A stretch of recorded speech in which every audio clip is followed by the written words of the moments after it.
In previous video, we saw about what is mechatronics, what are the definitions given for it, and how it evolved, what are the stages of mechatronics, and what are the elements of mechatronics. But in the elements of mechatronics, we just saw an outline of what are the components will be present. Now in this video, we'll be seeing in brief about the elements of a mechatronic system and how the component is designed, what are the procedure that takes place in a mechatronic system, and what are the advantages and disadvantages of a mechatronic system.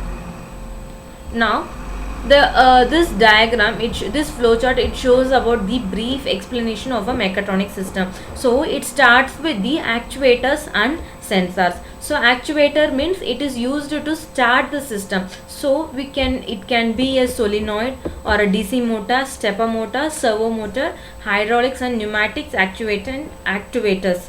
And the next one is sensors. So sensor, it is used for sensing the environment and convert the physical variable into an electrical signal. So some of the sensors, it may be of a switches, a potentiometer, thermocouple, photoelectrics, accelerometer, digital encoder, MEN. So these are some of the sensors that can be used. So after the actuators and sensors is the signal conditioning system. So there will be analog to digital converter, digital to analog converter, amplifier, filter and discrete circuit. So these filters and amplifiers, it strengthens the signal. And the next one is digital control architectures. So it consists of logic circuits, microcontroller, sequencer and timing, logic and arithmetic, control algorithms, communication systems, PLC, programmable logical controller, SBC. So these are some of the components that will be present. So the purpose of this digital control architecture, it controls the unit and also performs some logarithmic arithmetic operations, logarithmic and arithmetic operations. And the next one is output signal conditioning and interfacing. Here, so in the input signal conditioning, we saw that either the output is converted from analog to digital and digital to digital. Here again, so once it is converted from analog to digital for the internal process, now we need to convert that signal into analog process to display it in the output device. So here in the output signal conditioning and interfacing, this digital signal is converted into digital signal and the digital signal is further converted into analog signal. It also consists of power transmitters, amplifiers and power op-amps. And next to this is a graphical display which helps in displaying the outputs that are obtained during this process. So it may be an LED, LCD, digital display or a cathode ray tube. These are some of the displays that are used to display the output that is produced in the system. So this is about the brief of the elements of a mechatronic system. So the next one is about the design process. So how do we design a process? So we cannot directly get into a product. Directly we can get some raw material and design it and send it to the market. So we need to make some analysis. We need to know about the market situation, like what is the need in the market, what is the need of the customer. So first we should make a survey about what is the need. So after knowing about the need, we should start with the analysis. What are the things to be done for that, how it can be done, whether the model is already existing, if it is existing, so what is the modification needed in that, all these analysis to be done. So after that we need to create some possible solutions. So for a single component we can be creating some 10 to 20 solutions, but we cannot go with all the solution. So we need to pick the one that is best, which will actually work out. So after choosing that, we need to list out the what are the process to be done, how many people are needed for, what are the raw materials needed, what are the process are to be involved. So all these things to be listed out. Then you have to start up with the CAD model. So after making a design, after all the selection, like what the sensor to be used, what are the components, what type of microprocessor is to be used, what type of microcontroller to be used. So after calculating everything, we need to design it. So once after designing, after the model is approved, the design is approved, we start up with the manufacturing. So once after the manufacturing is done, it is the quality of the product is checked and it is sent to the market. So in market, if it is not giving much profit, again the process starts with the need analysis, everything. So like this only the mechatronics design process runs off.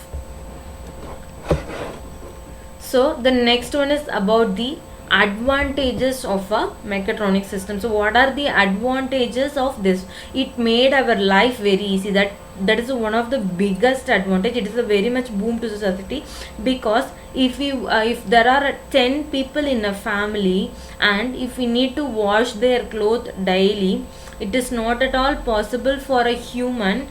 It is possible, but it becomes so overburdened for a human to do daily washing clothes of 10 people. But the washing machine, it does it in a half an hour of matter. So it also washes, it also rinse, it spins, take out the water, and it dries off. So only our work is to take out the cloths of the machine. So like this, it has reduced our work in our day-to-day life very much, and made us to concentrate in other things for the development. So the first advantage of this mechatronic system is the products produced are cost effective and of very good quality. So even a average middle class people or a lower middle class people also can be afford a washing machine or anything. So high degree of flexibility, it can be flexible. So if you take a washing machine itself, if you want to adjust the type of wash you want, either it may be a daily wash or a bedding or a woolen cloth or a denim, so like this we can adjust. And if you don't want the temperature, we can adjust it. If you don't want the too much of rinse, we can reduce the timings. If the spin times can be reduced. So all these things, so in everything there are flexibility. So if you take a DVD player also, we can rewind it, forward it, we can stop it, pause it, so everything. So the next one is about the greater extent of machine utilization. It can be utilized to a maximum extent, greater productivity. It reduces our working time actually. High life expected by proper maintenance. So the maintenance has to be done in a proper manner, so that even it will last for 15 to 20 years with the proper maintenance. And the next one is the integration of a sensor and a control system in a complex system. It reduces capital expenses. So the advancement of sensors and control systems also, it reduces the capital expenses. The next one is about the disadvantages. So obviously when there is some advantage, there will be some disadvantage also. So the higher initial cost of the system, few components, the initial price itself will be very high. Imperative to have knowledge of different engineering fields for design and implementation. So the engineers, those who are designing this, should have a very high knowledge about all these areas. It is expense to incorporate mechatronic approaches to existing and old system. So we can design a new mechatronic system, but if we need to integrate that with a old existing system, it is bit costly, and specific problem for various systems have to be addressed separately and properly. For every system, everything will not be of the same, it will be different for each and every system. So we need to analyze that system properly and give a proper solution. This is about the disadvantages of mechatronic system. And here are some of the applications of a mechatronic system, that is automotive machines, fax and photocopy mechanics, dishwashers, automatic washing machine, document scanner, robotics and employed in welding, nuclear inspection, etc., VCRs and CD players. So these are some of the applications of a mechatronic system. So this is about the elements and advantages of mechatronic system. Thank you.